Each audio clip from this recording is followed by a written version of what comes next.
This is ZNS Total Sports, brought to you by Fourth Terrace Diagnostic Center.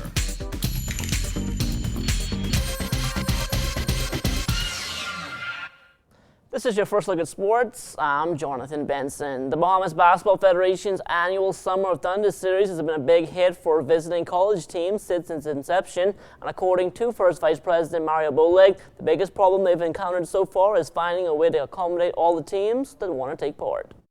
We had once again denied some schools from coming in this year because after a certain amount of teams, there's only so much you can do, and there's that small window of opportunity when these teams can travel. We have 3 teams already lined up for next Summer Thunder, so we've had the top-notch major teams come here to Summer Thunder, and then they before they want to move on the lineup to go to Battle of Atlanta. So the Bahamas is where basketball is played, and it's played at its best.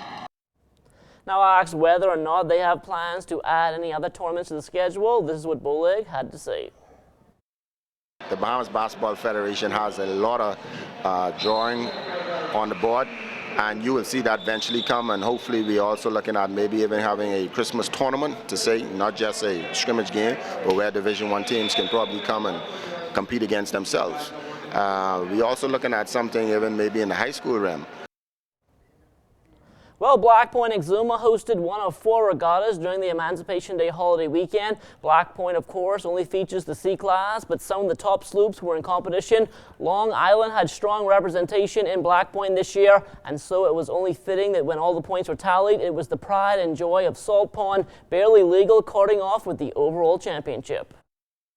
We didn't win any races, but we were consistent, and I think that paid off in the long run, Any given day, one boat I built to win, no matter how the cat jump. We made a couple of mistakes, I'll admit to that, but overall, we came through, we did good. We made the right choices when it mattered. Well, day 4 of the 14th IAAF World Track Field Championships are in the books. 3 Bahamians have the opportunity to make it through to finals, and coming up a little bit later on, we'll see how each of them did. Plus, we'll also take a look at another athlete with Bahamian roots, and she also had a good competition. 3 Bahamians in competition on day 4 of the 14th IAAF World Track and Field Championships in Moscow, Russia. Former world champion Donald Thomas was out first in Group A of the men's high jump qualification. Thomas cleared the first 2 heights with little problems before having some issues at 7.5. He eventually cleared that height on his 3rd attempt, and after that, it took him only one more attempt to clear the next height at 7.6 1/4. The qualifying height was supposed to be 7.7, but 12 athletes weren't able to clear the previous height, so Thomas moved on to the final without having to jump again. Now, we can tell you that Thomas, he will not be alone in that high jump final. He will be joined by Ryan Ingram, who cleared all heights up to 7.5 on his first attempt. Ingram wasn't able to get over 7.6 1/4, but he still did enough to finish in the top 12. The high jump final will be contested on Thursday starting 11 a.m. local time here at home. Ingram will jump 3rd. Thomas jumps 11. Now, the final Bahamian to compete today was Jeffrey Gibson in the men's 400-meter hurdle semifinals. Let's take a look. This is the 3rd and the last of our semi-finals for the men's 400-meter hurdles, and it's absolutely loaded. Jeffrey Gibson of the Bahamas, 23 on Friday, 2nd in the Central American and Caribbean Games earlier this year. So an intriguing semi-final gets underway. Kieron Clement out in lane 6. Pretty steady from Sanchez at the moment. Cisneros of Cuba is up onto the shoulder of Kieron Clement. Di Green trying to hang on to White, the Jamaican, at the moment. But good run by Cisneros at this stage. Sanchez is biding his time, the Olympic champion. Di Green trying to come through on the inside, but it's a good run by the Jamaican at this stage as well. So, Cisneros still holding the lead. He's got Sanchez inside him.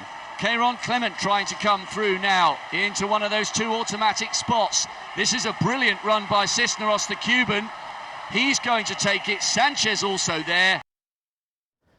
So Gibson finishes Heat 3 8th in 50.51, does not advance. However, this is his first World Championship, and I'm sure the 23-year-old, who's soon to be 23, will be back in a couple of years.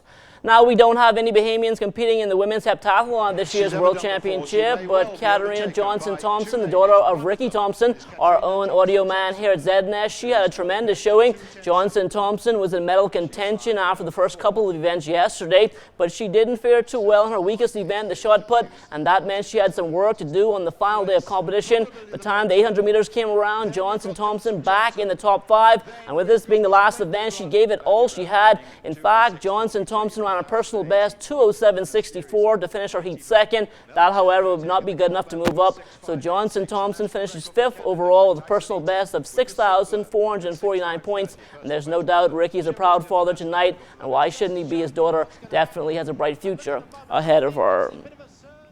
Well, Team Bahamas is in Puerto Rico tonight, awaiting the start of the Under-17 Boys Central Basket Tournament. The Bahamas will open up tomorrow against the U.S. Virgin Islands at 4 o'clock in the afternoon. From there, they play Costa Rica on Thursday before closing out pool play against the host on Friday. The Bahamas will need to finish within the top 2 in its pool to move on to the semifinals. And from there, the top 3 teams, they qualify for the Tournament of Americas. In the past, I think that our teams never had enough team to practice and to prepare. But this year we had at least 3 solid months to practice and get a real good system in. Also, we traveled to AU last week and we won the gold medal in Tampa. So these guys have a lot of scrimmage games under their belt, a lot of chemistry, and these guys like each other. They were spending time together. So this is a good group of guys. Most definitely we are going to qualify for the next level, which is Tournament of the Americas next year in San Antonio. From what I've seen for the past 3 months, this team is a very good shooting team. So I think we'll be well prepared to bring the gold back to the Bahamas and make the Bahamian people proud of us and go on to FIBA America and qualify for Worlds. This is a 3-year commitment, and we're looking forward as coaching staff and players to make the Bahamas proud from here till we get the Worlds in 2016. Well, the 2013 Rollville Exuma Class C Regatta was 2 competitive days of sailing out on the waters, and regatta consultant, the Reverend Dr. Philip McPhee, was impressed with the response they got from fans on shore.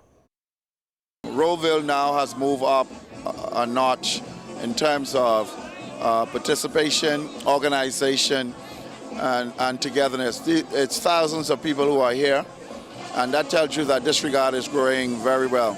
And so we're very proud of this regatta.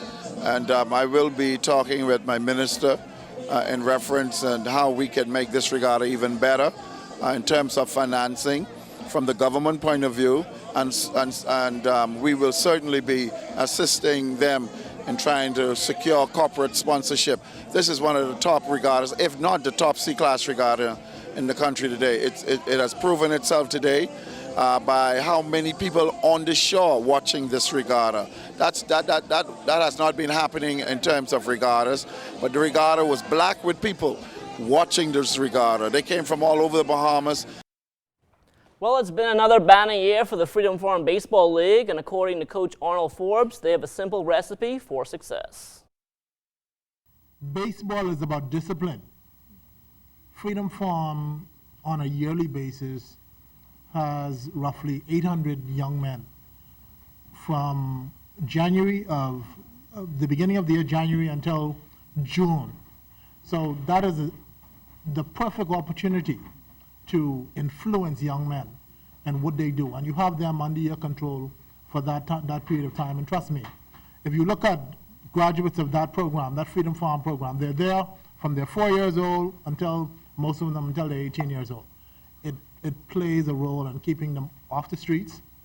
It disciplines them, and it helps them not only to get an education, which is very important. So I want to congratulate Mr. Burrows, Senator Burrows, for what he does, what he has created, and that isn't something he's paid for. He does it of his own free will, and in his own free time. So, that cannot be discounted, and he must be congratulated for that. And that will do it for sports, but don't go anywhere. There's more to come after the break.